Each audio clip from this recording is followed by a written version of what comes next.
আজকে আমার গলার অবস্থাটা খুবই খারাপ, সেই জন্য তোমরা প্লিজ ভয়েসটাকে ইগনোর করে একটু ভিডিওটা দেখো কষ্ট করে।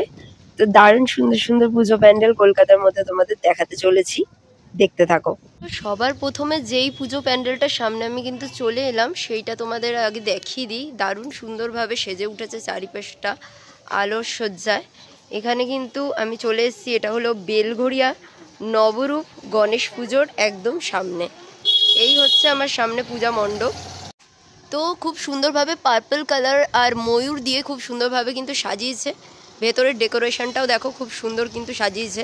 তো চলো তোমাদের গণুজির দর্শন করিয়ে দিই। তো এখানে দেখতে পাচ্ছি সকালেই কিন্তু গণেশ ঠাকুরের পুজো হয়ে গেছে। তো দেখো খুব সুন্দর কিন্তু লাগছে, দুই পাশে কি সুন্দর ফুল দিয়ে ডেকোরেশন করা, আর পেছনে ব্যাকগ্রাউন্ডটাও কিন্তু খুব সুন্দরভাবে সাজানো। আর সিংহাসনটাও দেখো খুব সুন্দর, মানে যেই সিংহাসনের উপর বসে আছে খুব সুন্দরভাবে ফুল মালা দিয়ে কিন্তু গণেশ ঠাকুরটাকে সাজানো হয়েছে।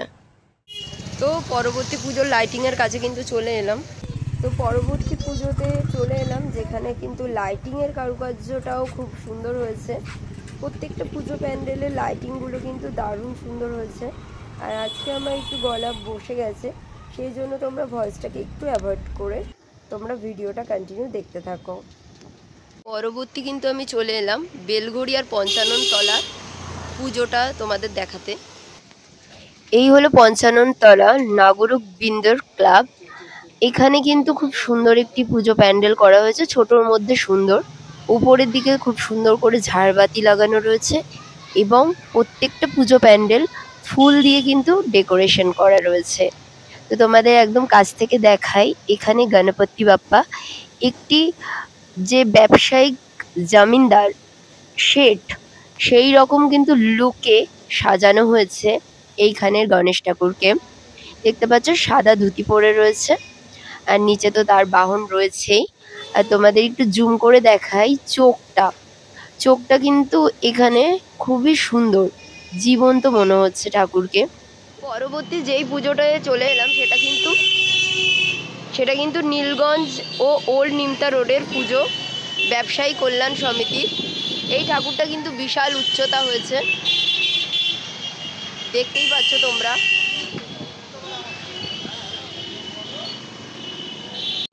তো এইটা কিন্তু হচ্ছে ফোমের তৈরি ঠাকুর, দেখতেই পাচ্ছ বিশাল বড় উচ্চতার।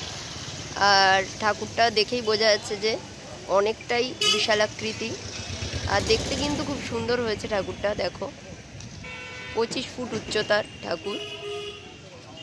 এই হলো জেনিথ ইনস্টিটিউট নার্সিং, তার একদমই অপোজিটে কিন্তু এই বিশাল আকৃতি গণেশ ঠাকুরটা কিন্তু তোমরা দেখতে পাবে। তো এটা হলো নীলগঞ্জ রোড, এইদিকে হচ্ছে আগরপাড়া, মানে হচ্ছে তোমরা যে আইএস ইনস্টিটিউটটা পেয়ে যাবে, আর এদিকে কিন্তু হচ্ছে রথতলার দিক। তো এরপর চলে এলাম কিন্তু পরবর্তী পুজো প্যান্ডেলের দিকে। এটা একটু মানে দূরে অবস্থিত। এই পুজো প্যান্ডেলের সামনে ভীষণ পরিমাণে ভিড় হয়েছে, তোমরা দেখতেই পাচ্ছ।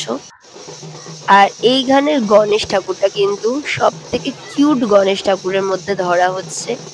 প্রচুর পরিমাণে ভাইরাল হয়েছে এই ঠাকুরটি। এটি হচ্ছে পরিমল পালের তৈরি একটি গণেশ প্রতিমা, যা দেখতে খুবই কিউট। আর এখানে গণুজির দেখো সুরের উপরে নাক, এই ব্যাপারটা ঠিক বুঝলাম না। এখানে মিষ্টি বিতরণ করা হচ্ছে, প্রসাদ আর কি, গণেশ ঠাকুরের লাড্ডু বিতরণ করা হচ্ছে। গণেশ ঠাকুরের ফেভারিট মিষ্টি যেটা হলো লাড্ডু। এই পুজো প্যান্ডেলের নাম হচ্ছে কিন্তু হাওয়া সকাল পুজো প্যান্ডেল বরানগর। তো বরানগর এলাকায় এলে তোমরা কিন্তু এই সুন্দর ঠাকুরটিকে দেখতে পাবে। ৩১ তারিখ পর্যন্ত এই ঠাকুরটি তোমরা এলে দেখতে পাবে। তো দারুণ সুন্দর ভাইরাল একটি ঠাকুর, যাই হোক খুব মিষ্টি কিউট। আর এখানে পরিবেশটাও কিন্তু খুব সুন্দর, একদম ফাঁকা মঞ্চের উপরে সকলেই দেখতে পাবে। গণপতি বাপ্পার প্রসাদ বিতরণ হচ্ছে, সবাই লাড্ডু সংগ্রহ করুন। বাপ্পার প্রসাদ লাড্ডু বিতরণ হচ্ছে। হাওয়া সকালের সেক্রেটারি সুশান্ত।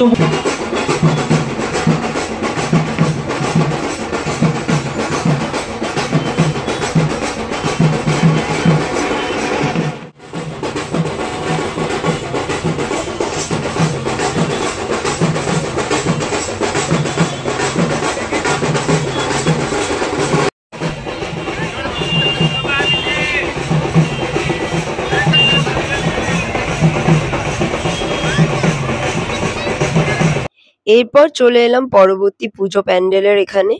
এটিও একটু মানে ছোট মতো করে একটি পুজো প্যান্ডেল তৈরি করা হয়েছে, একদম বিটি রোডের ধারেই অবস্থিত এটি।